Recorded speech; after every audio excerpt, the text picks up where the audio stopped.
अस्सलाम वालेकुम। जिवें कि रोज़ी रोटी का मालक है ना जिहड़ा वो रब है और रब ही हर एक नूं रोज़ी रोटी दिंदा।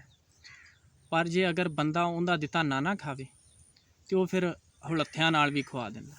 वो किवें आओ तुहानूं दसदे कि दो बंदे सी, एक अल्लाह वाला सी ते एक बेईमान बंदा सी।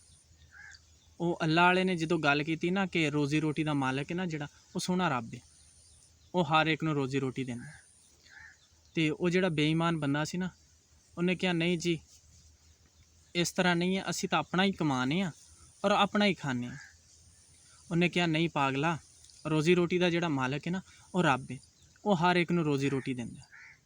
उन्हें कहा ये अगर ये गल है ना मैं कल नूं रोटी नहीं खांदा, मैं देखना कि तेरा रब है जिहड़ा ना वो मैनूं रोटी किवें दिंदा। वो अल्लाह वाला चुप कर गया।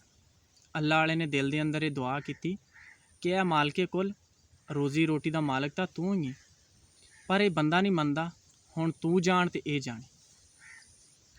जदों सुबह हुई ना तो उस बेईमान बंदे नूं घर वालियां ने रोटी दिती तो उन्हें रोटी ना ली। उन्हें कहा नहीं अज मैं रोटी नहीं खानी, अज सारा दिन भुखा रहना। जदों दोपहर होए ना खाना दोबारा बनया, उन्होंने खाने की खुशबू आई, उनका दिल तो करे कि खाना खा लवां, लेकिन उन्हें खाना ना खाधा क्योंकि उधर वादा किया सी ना।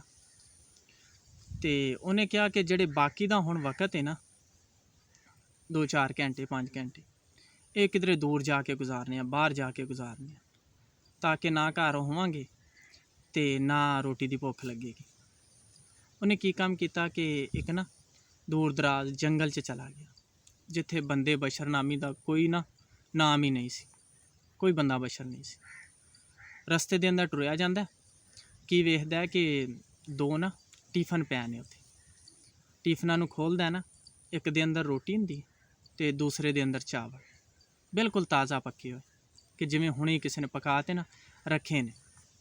उन्हें सोचा कि हो सकता है इत्थे किसी बंदे का ही खाना होवे, खाण लग्या होवे ते मैथों डर के ना भज गया होवे।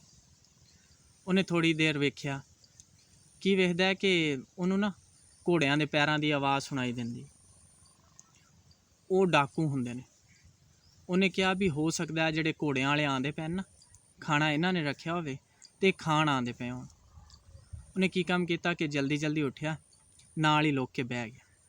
उन्हें कहा वेखने तो जो घोड़ियां वाले डाकू आए ना उन्होंने खाना वेख्या बिल्कुल ताज़ा पकया होया, खुशबू आ रही। तो उन्होंने ना इरादा किया कि खा लीए। जिहड़ा डाकुआं दा सरदार सी ना उन्हें कहा कि तुसी खाना नहीं खाना।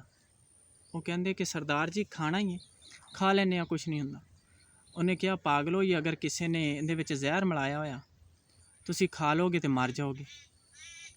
अच्छा वो कहंदा कि जिस तरह का ही खाना है ना ताज़ा पक्या, ये अगर किसी बंदे ने इहदे च जहर मिलाई है ना तो भी इत्थे नाल ही किधरे होना, उन्होंने लभो। मैनूं लगता है कि अपने डर तो ना वो खाना छड्ड के भज गया है। तो वो बंदे नूं तलाश करन लग पिया डाकू, नाल ही बैठा सी। वो डाकुआं ने बंदे नूं फड़ लिया। जदों बंदे नूं फड़िया ना उन्होंने पुछदे ने कि आ खाना तेरा है? वो कहंदे ये नहीं, ना ये मेरा खाना है, ना ही मैं पकाया है, ना ही मैं इस खाने नूं जानना। तो वो डाकुआं दा सरदार कहंदा है कि इन्हें इवें नहीं मनना, इनूं हत्थे मारो। वो डाकुआं ने ना उन्होंने कुट कुट के उनका बुरा हाल कर दिता। फिर उन्होंने पुछदे ने कि हाँ भी आ खाना तेरा है? वो कहंदा नहीं जी ये खाना मेरा नहीं है, ना ही मैं पकाया है, ना ही मैं इस खाने नूं जानना। वो कहंदा है ये अगर इन्हें जहर मिलाया ना तो खाना इनू पहला खवाओ, खाना ये पहला खावेगा ना तो यही मरेगा। वो डाकुआं ने की काम किया, वो खाना सब तो पहले उन्होंने खवाया।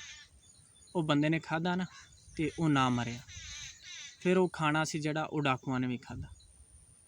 वो बंदा वापस आंदा पिया हुंदा है तो अल्लाह वाला मिलदा है ना, अल्लाह वाला उन्होंने पुछदा है कि हाँ बई रोज़ी रोटी का मालक कौन है? वो कहंदा जी रोज़ी रोटी का मालक तो रब ही है। मन गया, पर जे अगर बंदा ना खावे उहदा दिता तो वो हत्थियां नाल खवा देंदे।